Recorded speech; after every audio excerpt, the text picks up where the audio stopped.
칫, 엄마 아빠는 내 마음도 모르면서. 알다가도 모를 아이 마음. 자녀에 대한 모든 고민을 속 시원히 풀어드립니다. 내 아이를 부탁해.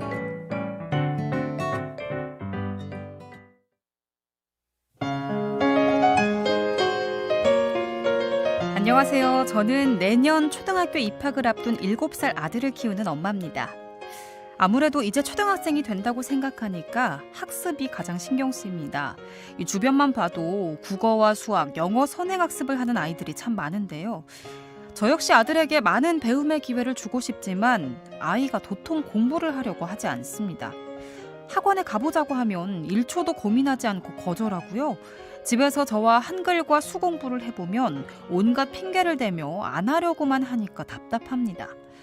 아들은 학교에 가서도 공부는 안 하고 놀기만 할 거라고 하는데 어떻게 학습에 흥미를 유발시켜줄 수 있을지 궁금합니다. 네, 자녀에 대한 고민을 시원하게 풀어보는 시간입니다. 내 아이를 부탁해. 이 시간 함께해 주시는 순천제일대학교 강숙현 교수와 함께 이야기 나눠보겠습니다. 교수님 안녕하세요. 안녕하세요. 네, 오늘 사연은 공부를 싫어하는 7살 남자아이입니다. 그런데 사실 공부를 좋아하는 아이가 몇이나 있을까 이런 생각도 들어요. 네. 아이들 마음속에는 아마 부담으로 작용을 할 겁니다. 네. 내년 3월에 초등학교 입학을 둔 자녀를 두고 계시다 하니까 아마 이렇게 놀기만 하면 어떡하지? 또 옆집 아이는 책을 술술 읽어내던데 우리 아이는 한글도 못 되고 덧셈 뺄셈 이거 해야 되는 거 아니야? 내가 부모로서 뭐 해야 되는데? 이렇게 아마 궁금한 점도 있으실 거고 그 압박을 받으시는 부분도 있으실 겁니다. 네. 이 너무 어릴 때 학업 스트레스를 주면 그것도 좀 탈이 나기 마련인 것 같습니다. 먼저 아이가 좀 학업을 어느 정도 해낼 수 있는 상태인지를 파악해 보는 것도 중요할 것 같아요. 그렇죠. 아이들 마음은 부모님들과는 다르게 노는 게 좋은데 왜 자꾸 공부하라 그러지? 이런 마음이 들 거고요. 네. 앉아있기도 힘들어. 손 아프단 말이야. 그림책 읽어줄 때는 엄마가 좋은데 한글 공부 시킬 때는 다른 사람 같아. 뭐 공부 못할까 봐 무서워. 네. 공부 싫어. 막 이런 마음까지 들거든요. 네. 그러니까 감정이 오락가락하는 건 물론이고 생각도 이렇게 종잡을 수가 없게 됩니다. 그런데 올바른 자녀 교육의 시작은 제가 아이들을 이해하는 거에서부터 시작해야 된다고 말씀드렸잖아요. 네. 이 시기의 아이들의 특성을 보면 언어적 인지적 특성이 있어서 아주 도드라진 두 가지 부분이 있습니다. 하나는 전조작 단계의 사고 발달 특성을 보인다고 하거든요. 네. 조작이라고 하는 건 우리가 논리적인 사고력을 말해요. 그러니까 논리적인 사고력 이전의 단계라는 거죠. 즉 관계성을 따져서 체계적으로 생각하는 능력이 조금 부족합니다. 그런데 수라든지 글자라고 하는 것은 굉장히 추상적인 상징 체계잖아요. 네. 그리고 이 영역은 오랜 세월 다듬어진 규칙을 갖고 있기 때문에 종합적인 사고 발달이 충분히 이루어지지 않으면 이 한글 교육이라든가 수교육에서 어려움을 겪는 것은 너무나도 당연한 그런 이치라고 볼 수 있겠습니다. 네. 또 이 시기의 아이들은요, 인지적으로는 전 조작 단계에 놓여 있지만 아주 호기심이 충만하고 또 창의력이 왕성해지는 그런 시기라고 볼 수 있어요. 그래서 사소한 것도 아주 재미있게 보고요. 또 상상하게 만들어주고 있고 이러한 특성이라고 하는 것은 실은 21세기의 미래 인재에게 요구되는 역량, 바로 공부, 근력이 될 수 있겠습니다. 네. 이 내년 입학을 앞두고 좀 어머님께서는 한글이나 수교육을 해야 하지 않나 생각하시는 것 같아요. 특히 요즘에는 초등학교 전에 한글을 거의 다 떼고 입학한다고 들었거든요. 선행학습의 유행으로요. 초등학교 입학 전에 이미 한글을 떼거나 또 수학에서도 기초 그 수학 연산을 마친 경우도 있다고 저도 들었어요. 네. 아마도 이게 반사적으로 쓰고 풀게 이렇게 연습하는 그런 결과이기도 한 것 같습니다. 네. 간단히 말씀드렸었지만 두뇌 발달의 메커니즘을 참고해 볼 때 이렇게 단기적인 시험 기술로서 연결될 수는 있을지 모르지만 장기적으로는 아이들의 종합적인 발달을 저해할 수도 있다는 것이 전문가들의 공통된 의견입니다. 이 초등학교에 간다는 거는 실은 시험을 준비시키러 보내는 게 아니거든요. 네. 그래서 단순 위주의 문자나 수교육보다는 초등교육과정 자체에 신뢰를 가지시고요. 이 시기 아이들에게 그 선행학습을 시키려는 유혹을 좀 견뎌내셔야 할 것 같습니다. 네. 어쨌거나 아이의 발달을 위해 적절한 학습 동기는 마련해 주어야 한다는 건데요. 그러면 부모님께서 어떻게 접근하시면 좋을까요? 네, 초등학교 교육과정 자체가 기초적인 측면에 잘 맞춰져 있어요. 네. 그리고 그 취약전 한글이나 그 수학 학습을 단련하지 않아도 짧으면은 2달, 그리고 뭐 정말 길더라도요. 학년을 마치기 전에 아이들이 다 그 수월하게 해내거든요. 네. 그래서 잠깐 앞서가려고 너무 중요한 그 공부의 동력인 호기심을 놓쳐버리는 일은 하지 않으셨으면 좋겠거든요.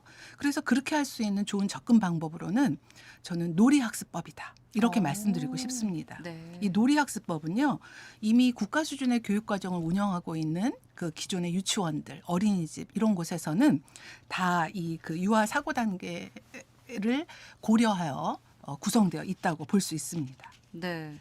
그러니까 이 한글을 읽고 쓰는 것에만 중점을 두지 않고 대화나 뭐 언어 능력을 좀 끌어올릴 수 있는 방법이 좋다는 거군요. 네, 그렇죠.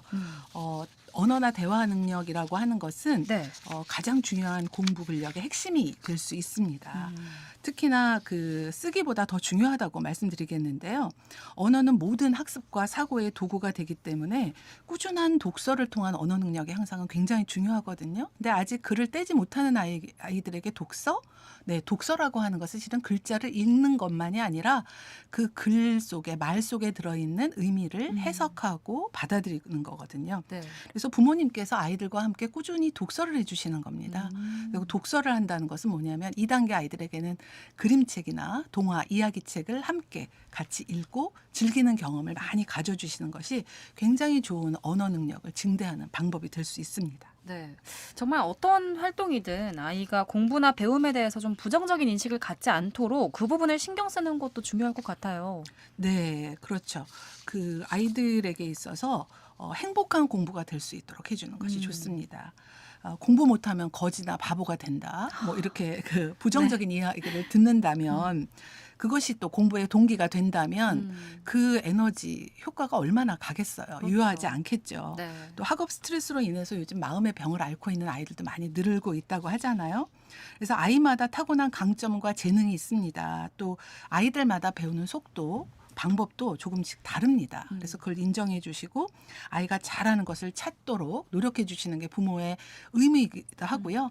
또 그것은 아이들에게 주는 가장 큰 부모님의 선물이 될 수 있을 겁니다. 그래서 할 수 있는 것 중에서 하나는 아이가 먼저 읽고 쓰는 것에 어느 정도 그 능력을 발휘하는지, 그 이전에 또 듣고 말하기는 충분히 아이와 이루어졌는지 이거 한번 살펴봐 주셔야 되고요. 네. 아이 나름의 그 표현을 잘 듣다 보면 거기에서 실마리를 얻어서 대화로 연결할 수 있는 그런 그 포인트가 나타나게 됩니다. 그럴 때 좋은 질문을 해주시는 거죠.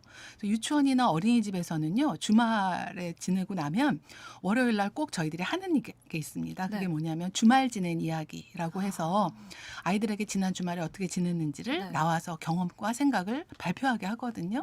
그럴 때 그냥 발표를 그대로 듣고 있지 않고요. 선생님들께서는 그 아이가 시간의 순서에 따라서 그 자기가 경험한 것을 잘 체계적으로 종합해서 표현할 수 있도록 중간중간에 구체적인 질문을 넣어주십니다. 그래서 아이가 좀 더 사고 발달이 이루어질 수 있도록 도와주고 있죠. 네. 그래서 이렇게 말하기, 쓰기, 듣기 세 가지 능력을 고루 발달시켜 가는 것이 무엇보다 중요할 텐데 이 부모님의 맞장구 전략이 정말 큰 도움이 된다면서요. 네, 맞장구 전략입니다. 네. 뭐 추임새를 넣어준다든가요. 그래. 맞아. 그렇구나 하고 이렇게 추임새를 넣어주시거나 네. 또 눈을 마주치는 것, 그리고 끄덕끄덕 이렇게 제스처, 표정으로 표현해 주시는 거. 그리고 사이사이에 짧은 질문, 그런 게 있었네. 네. 뭐 동감하시거나 그 맞장구를 쳐주시는 거죠. 네, 네. 건성으로 듣지 말고 아이가 이렇게 하는 이야기에 탄력이 붙을 수 있도록 맞장구를 쳐주시면요, 아이들은 그 대화에서 신명을 느끼죠. 그래서 더욱더 그 이야기를 구성하게 되고요. 그 이야기 구성이 좀 더 풍성해지게 됩니다. 네. 이렇게 선생님들뿐만 아니라 집에서도 부모님들이 좀 맞장구 전략을 챙겨주시면 좋을 것 같은데요. 그리고 또 쓰기와 관련해서는 아이들이 연필을 잡아야 하기 때문에 손아귀에 힘을 기르는 것도 중요하다고 들었어요. 네, 쓰기가 이루어지려면 필기구를 이렇게 잘 잡고 쓰는 능력이 필요해요. 우리가 네. 이거를 운필력이라고 하는데요. 이렇게 운필력이라고 하는 것은 실은 소근육이 잘 발달돼야 되고요. 또 손을 사용하거나 힘을 조절하는 능력도 필요하죠. 또 눈과 손이 협응되는 그런 능력도 필요하고요. 네. 무엇보다 집중력이 또 입니다. 그래서 이것이 완성된 것이 아니라 완성되어가는 과정에 놓여 있는 것이 취약 전 아동 시기라고 볼 수가 있어요. 네. 그래서 아직은 손목에 힘이 좀 덜하고요. 또 세밀한 소근육의 발달이 이루어지지 않았다면 쓰기 학습을 강요하는 것은 좀 시기상조입니다. 네. 그래서 한글 학습을 어려워하는 많은 아이들의 이유를 가만히 들여다보면 아직 그거에 필요한 역량이 덜 발달되어 있는데 과도하게 부담을 주거나 또 다각적인 지원을 해주시지 않는 거예요. 읽기면 책 읽고 끝, 쓰기면 글자 쓰고 끝. 이것이 아니라 읽기와 쓰기가 연계되어진다든지 말하고 듣는 것을 쓰는 걸로 연결한다든가 이렇게 연계된 경험이 중요하거든요. 네. 그래서 생활 속에서 어머님들께서 운필력을 높여주실 수 있는 여러 가지 팁을 좀 드리고 싶어요. 네. 그래서 뭐 예를 든다면 아이들과 함께 저녁 준비를 하실 때 뭐 오늘 뭐 오믈렛, 라이스 같은 음식을 했다. 네. 그러면 그 위에 우리가 케찹을 뿌리지 않습니까? 네. 그럴 때 아이가 케찹으로 아. 모양을 만들어 보게 해준다던가 또 우리 물통 또 반찬통 냉장고에 많이 있잖아요. 네. 아이가 어머니께서 이제 저녁 식사 준비하실 때 반찬통을 열어보게 한다든가 이렇게 뚜껑을 여닫고 해보면 소근육 발달이 되거든요. 네. 또 간단한 모양을 점선으로 그려본다든가 손 따라 오리기를 해본다든가 또 가위질이 아직 어려운 아이들에게는 종이를 이렇게 손으로 찢어본다든가 뭐 이런 여러 가지 활동들 또 젓가락으로 물건을 옮겨보는 그런 놀이도 재밌고요. 실뜨기 놀이 저 어렸을 때 할머니하고 참 많이 했었는데요. 네. 실뜨기 놀이 뭐 알까기 놀이 이런 것들도 유익하다고 하겠습니다. 네, 이 말씀을 들어볼수록 학업 교육은 너무 과해도 반대로도 너무 무관심해도 안 되는구나 싶은데요. 그러면 마지막으로 이 취약전 아동을 둔 부모님께 어떤 이야기를 전해주고 싶으신가요? 네, 취약전 시기 학교를 준비하는 시기가 아니고요. 그 시기 온전히 누려야 할 시기입니다.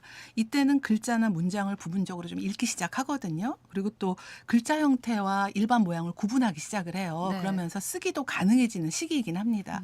그런데 유치원 교육 과정에 읽고 쓰게 하라는 건 없어요. 읽고 쓰기에 관심을 갖고 책 읽기를 즐기는 아이로 기르자는 게 교육의 내용이거든요. 그래서 기술 훈련보다는요.